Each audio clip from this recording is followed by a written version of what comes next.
So right mga kadiskarte, kung naalala ninyo yung ating warranty ng last time na speed sensor, so dumating na yung pyesa. So papalitan na natin to mga kadiskarte at i-test drive na natin kung okay na yung ang ating customer. Marami kasi mga kadiskarte nagtatanong sa atin kung marami daw ba pyesa yung Jitor. So mga kadiskarte, ang Jitor ay maraming pyesa sa dealer lang mismo. So pero pagdating mo sa may mga ibang mga auto supply, so baka wala ka pang may makita. So kaya yung iba ay ayaw bumili ng Jitor, baka daw lang pyesa. Maraming pyesa po yung Jitor, basta sa dealer lang. Ito nga yung ating speed sensor, 1 week lang nandito na yung ating parts. Kaso nga lang, mga parts natin minsan wala talagang available sa ating mga parts department. So ang parts natin ay kailangan pang i-order, pero mas mabilis lang naman i-order, no?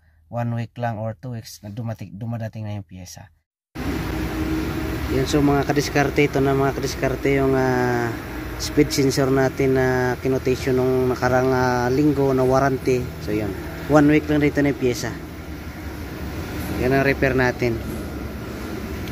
So ito yung kanyang bago. So madali lang naman ikabit ito mga kadiskarte.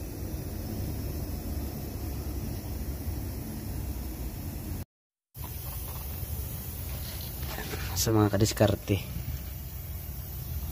yun yung bago niya. So madali lang yan ang ilagay yan naman, hindi tayo mahihirapan dyan. Ayan. So yung connector niyan sa taas na dito, yung makikita niyo sa tabi ng battery. Yan o.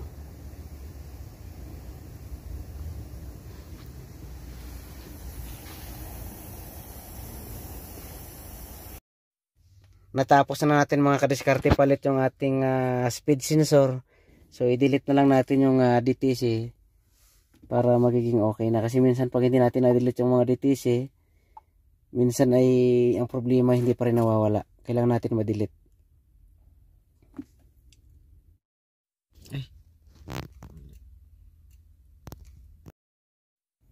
So yun na mga kadiskarte, no, okay na siya.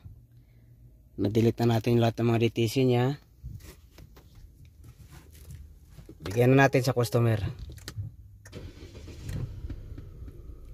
Alright. So solve na yung problema ng ating customer.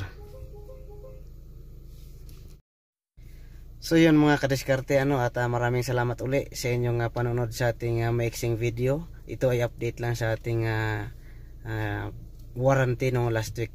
So thank you. Kung hindi ka pa nakasubscribe, please subscribe and hit the bell button para updated kayo sa ating next video na ina-upload. So thank you and God bless.